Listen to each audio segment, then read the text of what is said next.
हम सब अनाथ हो गए देवी।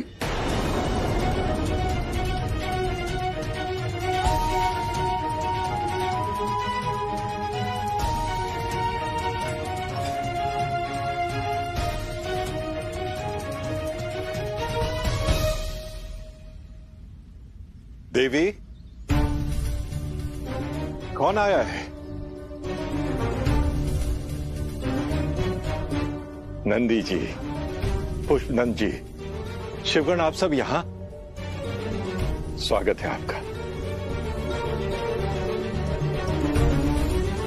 नंदी जी, आप सब लोग इतने दुखी और उदास क्यों दिखाई दे रहे हैं? सब कुशल तो है ना? नहीं ऋषिवर, हम सबके जीवन में दुख और उदासी का चिरकाल तक रहने वाला घरा अंधकार छा गया। हमारा संबल समाप्त हो गया है, सहारा छिन गया है। मैं कुछ समझ नहीं पा रहा हूं नंदी जी। ऋषिवर, प्रभु के बाल रूप धारण करने के पश्चात जिनके आश्रय और कृपा के सहारे हमारा जीवन टिका है, वो पूछने माता भी हम सभी को छोड़कर ऋषि कात्यायन के पास चले गए। हाँ, ये तो पता चला था कि वो कात्यायनी के रूप में। हाँ ऋषिवर, प्रभु के यहाँ चले आने के बाद जिनकी सेवा से हमारा प्रातः प्रारंभ होता था, हमारे जीवन में कलरव था, जब वही चली गई, अब ईश्वरहीन, पूजाहीन, सेवाहीन जीवन का क्या अर्थ ऋषिवर?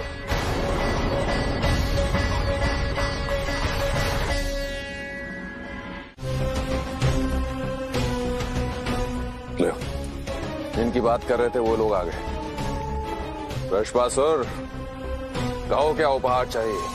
क्षमा कीजिएगा भ्राता, परंतु उपहार, प्रशंसा और प्रशस्ति पत्र पर केवल योग्य और सफल उम्मीदवार का अधिकार होता है।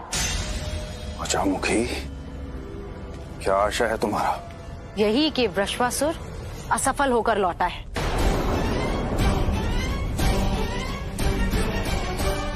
वृषभासुर, ये मैं क्या सुन रहा हूँ?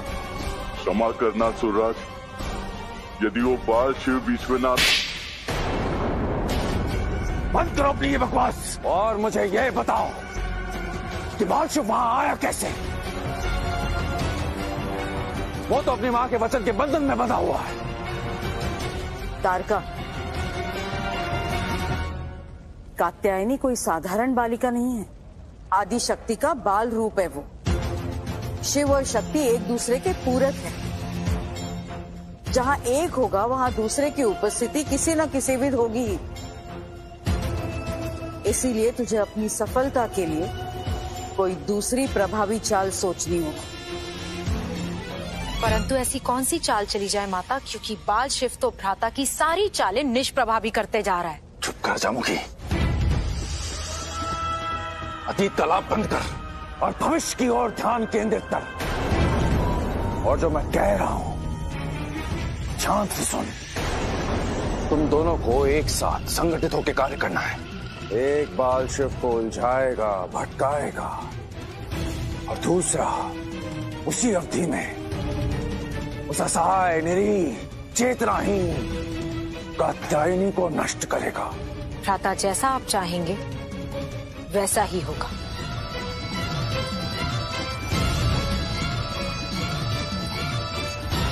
बाल शिव, तुझे मिटना होगा। मेरी सफलता और विजय के लिए तुझे मिटना होगा। महादेव और आदिशक्ति दोनों ही स्मृतिहीन और शक्तिहीन हो चुके हैं, और ऐसे में असुरी शक्तियां शांत नहीं बैठेंगी, अवश्य ही इस अवसर का लाभ उठाने का प्रयास करेंगी। और ऐसे में यदि किसी असुरी शक्ति ने माता का अहित कर दिया तो इस ब्रह्मांड को विनाश के अंधकार में डूबने से कोई नहीं बचा पाएगा। इसलिए आपसे अनुरोध कि माता को मुक्त कर दीजिए। और उन्हें वापस अपने स्थान पे भेज दीजिए।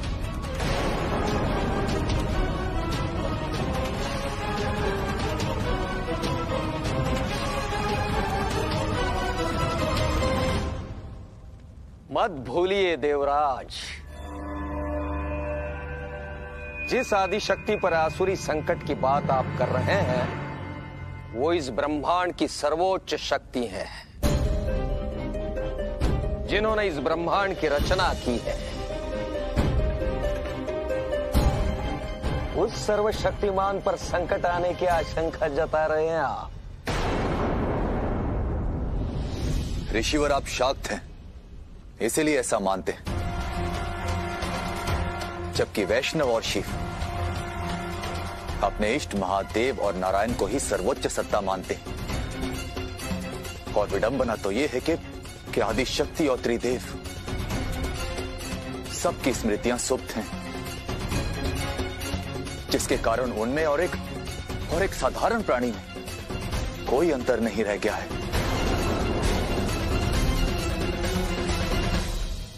जाइए, जाकर त्रिदेवों की स्मृति और शक्तियां जागृत कर सामान्य और असामान्य के बीच का अंतर मिटा दीजिए और बचा लीजिए इस ब्रह्मांड को।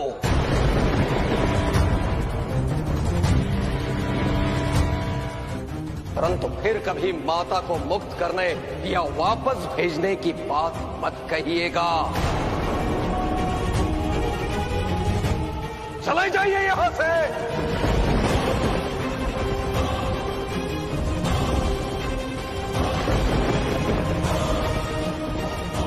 ठीक है ऋषिवर, हम यहां से जा रहे हैं, किंतु एक बात स्मरण रखिएगा, जब बाल शिव आएंगे माता कात्यायनी को वापस ले जाने के लिए, तो आप उन्हें रोक नहीं पाएंगे।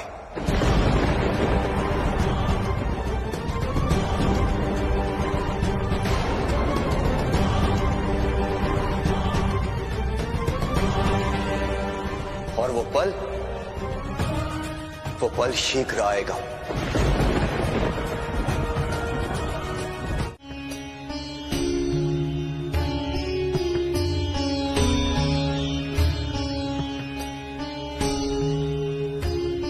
मित्र शिव इतना शांत क्यों है? मुझे चलकर इस शांति का कारण जानना होगा।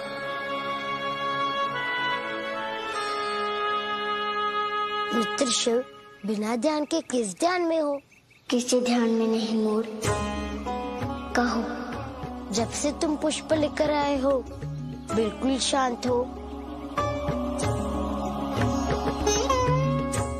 शांति में भी एक कोलाहल होता है मोर। मैं उस कोलाहल के बीच चिर परिचित स्वर को पहचानने का प्रयत्न कर रहा हूँ। मैं अपने भीतर अपने उद्वेलन के कारण को जानने का प्रयास कर रहा हूँ मोर। कारण स्पष्ट है मित्र, तुम्हारे मन में मित्र के बाल रूप को देखने की उत्कट अभिलाषा है। उस स्थान पर जाकर भी तुम बिना देखे वापस आ गए, उसकी पीड़ा है। नहीं मोर, मुझे कोई पीड़ा नहीं है, क्योंकि मैं जानता हूँ कि संकल्प तोड़ने की पीड़ा से अधिक दुखदायी व्यक्तिगत पीड़ा नहीं होती। इसलिए तुम अपनी उस वेदना को दबाने की चेष्टा कर रहे हो, पर दब नहीं पाएगा मित्र। मेरी बात मानो, इस पीड़ा से मुक्त होने के लिए मन की इच्छा को पूरी कर लो। जाओ, जाकर देखाओ मित्र को। इस कार्य में तुम्हारा त्रिशूल तुम्हारी सहायता करेगा। मेरी इच्छा से सर्वोपरि माँ की इच्छा है। ना मैं उनकी इच्छा को तोड़ सकता हूँ, ना अपने संकल्प के बंधन को। इसका तुम दुख के भंवर में डूबते उतराते रहोगे। भावनाओं का ज्वार नैसर्गिक है मोर। समय पे आता है तो समय के साथ चला भी जाता है। मेरे दुख से तुम दुखी मत हो। रोगान शेषान पहंसि तुष्टा, तुष्टा तु कामान सकलान अभीष्टान। त्वामाश्रितानां न विपन्नराणाम् त्वामाश्रितायाश्रयतां प्रयन्ति। माँ, आप प्रसन्न होती हैं तो हर रोग, हर कष्ट नष्ट हो जाता है, परंतु जब आप कुपित होती हैं तो सारे सुख, सारी कामनाएं नष्ट हो जाती है।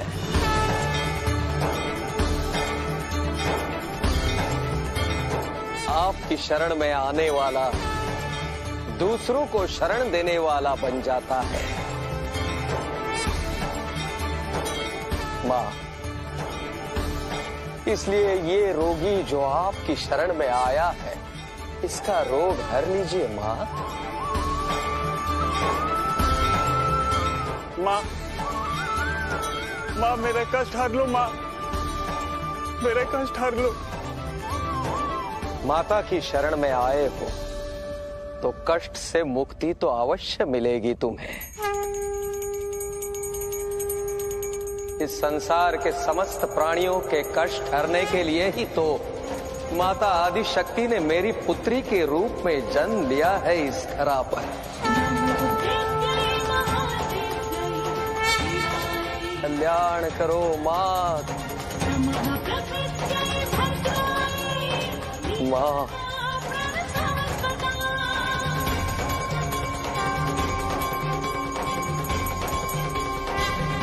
प्रणाम गुरुजी।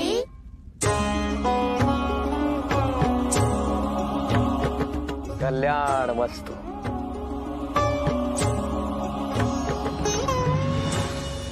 क्षमा करे ऋषिवर, मैं कुछ कहने की अनुमति चाहता हूँ। कहो छात्र। ऋषिवर, जो माता शिव की सत्ता का प्रदर्शन और प्रतिनिधित्व करे, वह माता हो सकती है?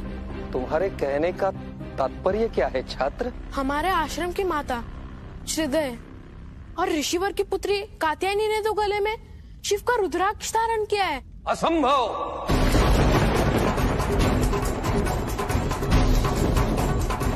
क्षमा करे ऋषिवर, मैं आंखों देख के कह रहा हूँ।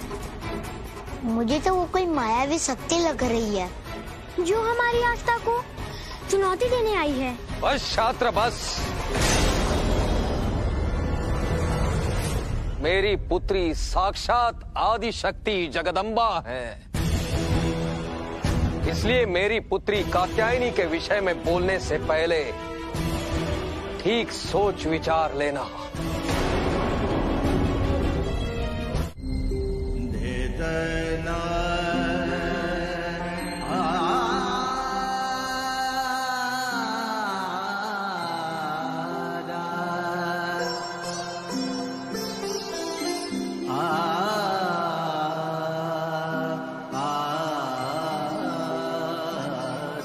शिव,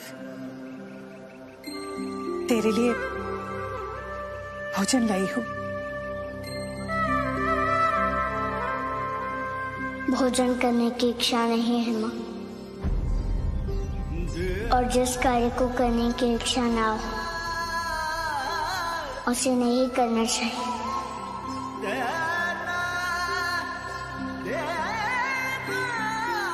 आपने ही तो सिखाया है माँ। इच्छा अनिच्छा में परिवर्तित तब होती है जब व्यक्ति के मन के अनुकूल कोई कार्य नहीं होता, जब उसके पसंद की कोई वस्तु उसे प्राप्त नहीं होती, उससे दूर किया जाता है। क्या तेरे साथ ऐसा कुछ हुआ है शिव? मुझे तो सब प्राप्त है माँ। माँ का आंचल, माँ की ममता, माँ का दुलार, सब कुछ। फिर सब लोग क्यों कहते हैं कि तेरे मन में कुछ है जो तू व्यक्त नहीं कर रहे? संसार का काम है कहना। आपकी आत्मा क्या कहती है माँ? लोगों की बात सुनकर मुझे भी कभी कभी लगता है तेरे मन में कुछ है, कोई दुख, कोई व्यथा जो तू मुझसे छिपा रहा है। माँ, आप जननी हैं, आपकी आज्ञा सर्वमान है मेरे लिए, परंतु मित्र की स्मृति उनसे एक प्रकार की विशेष अनुभूति से जुड़े होने का भाव है, जिसे मुक्त नहीं हो पा रहा हूँ माँ। मुझे हमेशा ये अनुभव होता है, उन्हें मेरी आवश्यकता है।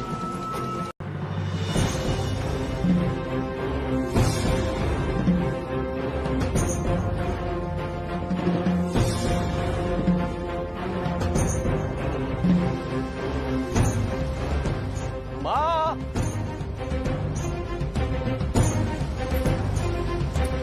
आज आपने अपनी कृपा से उस कुष्ठ रोगी के कष्ट हर लिए माँ। आपकी कृपा, आपके बस।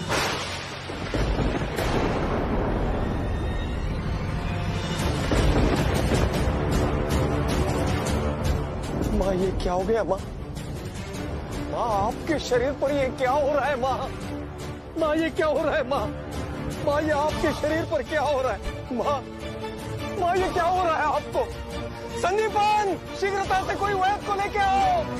माँ, माँ, आप ठीक तो हो माँ? क्या हो रहा है आपको माँ?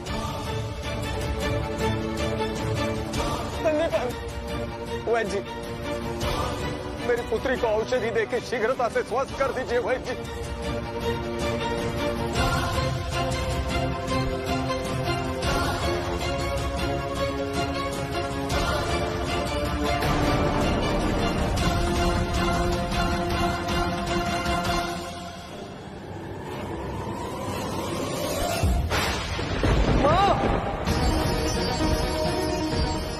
ये क्या हो गया माँ?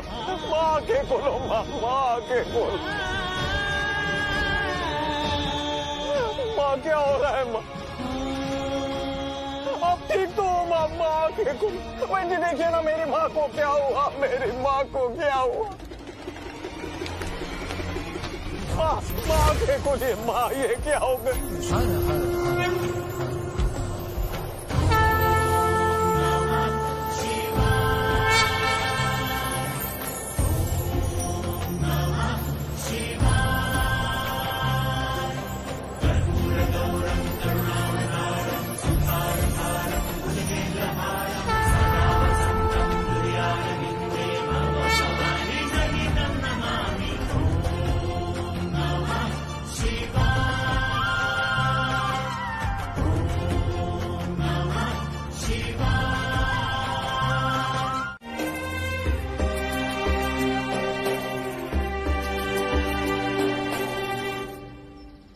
देवी, अरे ऋषिवर, आप आ गए। मैं कब से आपकी प्रतीक्षा कर रही हूँ। कोई विशेष कारण देवी? यहाँ सब कुशल तो है ना? सब कुशल है। मुझे आपको एक शुभ समाचार देना था। अति शीघ्र सुनाइए देवी। देवी अदिति के यहाँ से निमंत्रण आया है यज्ञ में सम्मिलित होने के लिए। ये तो अत्यंत हर्ष का विषय है देवी। ये यज्ञ कब है? 3 दिन बाद, पंचमी तिथि को। ओह, तो ठीक है, आप जाने की तैयारियां कर लीजिए और मेरे विचार से आपको कल ही निकलना होगा। यज्ञ में मैं अकेली नहीं जाऊंगी ऋषिवर, हम सबका निमंत्रण है। ऋषिवर, क्या सोचने लग गए?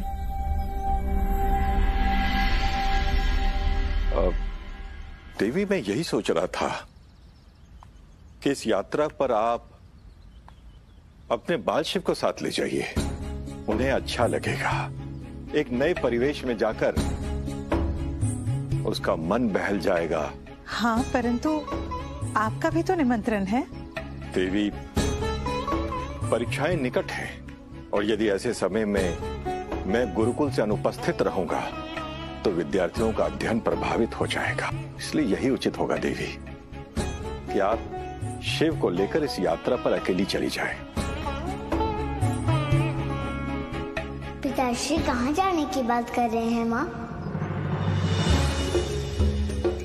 देवी अदिति ने यज्ञ का निमंत्रण भेजा है, वहाँ तू और मैं जा रहे हैं। कब जाना है माँ? कल। ठीक है माँ, माता अनुसुईया संभवतः ये नहीं जानती कि देवी अदिति के घर का मार्ग कात्यायन ऋषि के आश्रम से होकर ही जाता है। चलिए आप सब हाथ मुंह धो लीजिए, मैं भोजन परोसती हूँ। जहाँ प्रभु की देवी गिरिजा बाल कात्यायनी के रूप में विद्यमान है, इस सुअवसर को मैं सफल बनाऊंगा। भेष बदलकर ऋषि कात्यायन के आश्रम जाऊंगा और अपनी माता एवं देवी कात्यायनी को अपने प्रभु महादेव से मिलवाकर रहूंगा। खा लीजिए माँ। जय माँ, जय माँ, जय माँ, जय माँ, क्षमा क्षमा, जय माँ।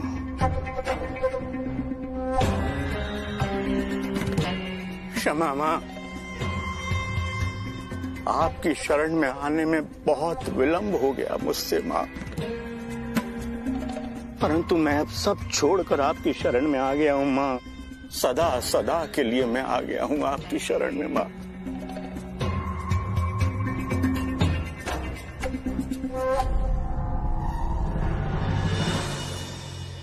प्रणाम ऋषिवर।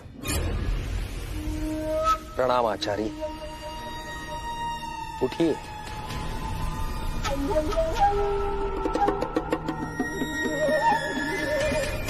आपके आने का उद्देश्य? सेवा के उद्देश्य से आया हूं ऋषिवर। आपके आश्रम में रहकर शिक्षा और मां की सेवा करना चाहता हूं। यदि आप मुझे ये सुअवसर देंगे तो मुझे हार्दिक प्रसन्नता होगी।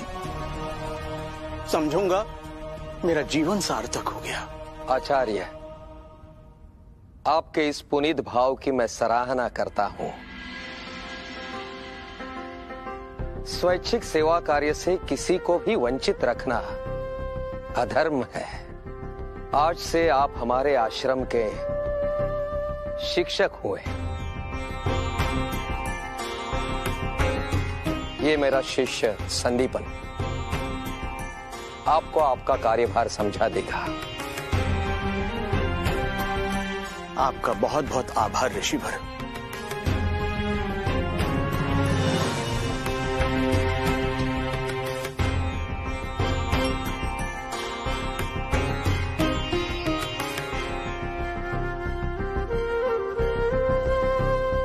एक शिवद्रोही को शिव को चुनौती देने हेतु ये सर्वोत्तम स्थान देकर आपने जो स्वर्णिम अवसर मुझको दिया है, उसके लिए आपको कोटि कोटि साधुवाद ऋषि कात्यायन। शिव, तैयार हो जा दंड पानी के हाथों परास्त होने के लिए। अस्तित्व मिटा दूंगा। अब मैं तुम्हारा इस संसार से शिव और अपना संकल्प पूरा करूंगा। यही सही अवसर है ऋषि कात्यायन के मन मस्तिष्क में शिव के प्रति शत्रुता का विष घोलने का। ऋषिवर,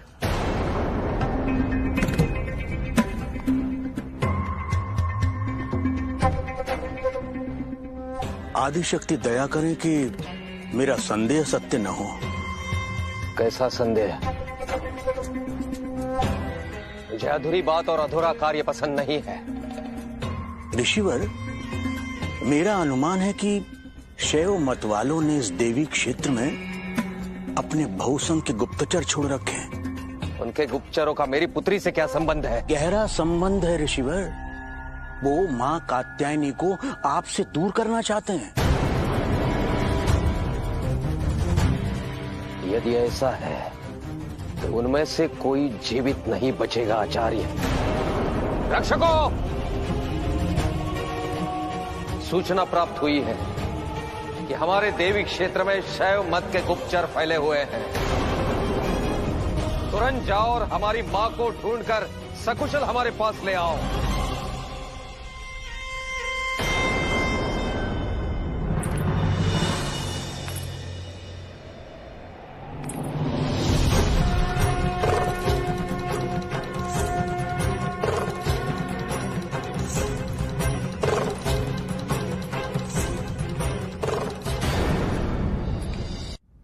मां, मां, माँ कहाँ चली गई थी आप?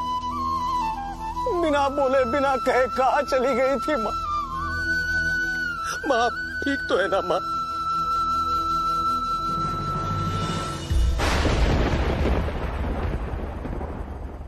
और ये क्या है आपके हाथ में?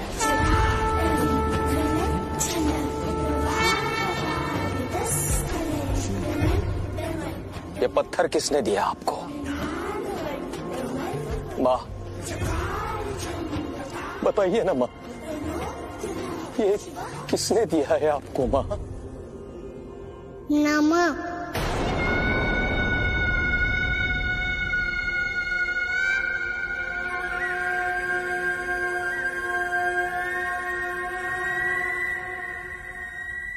मेरा संदेह सत्य निकला। ये शैव गुप्तचरों का षड्यंत्र है ऋषिवर।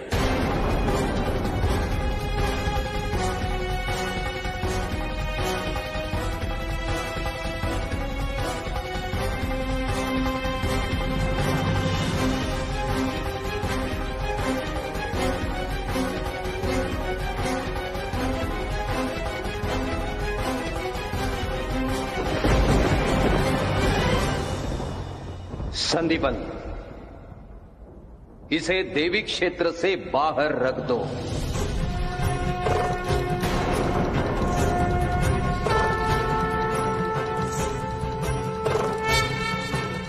आइए मां, आपके कक्ष में चलते हैं।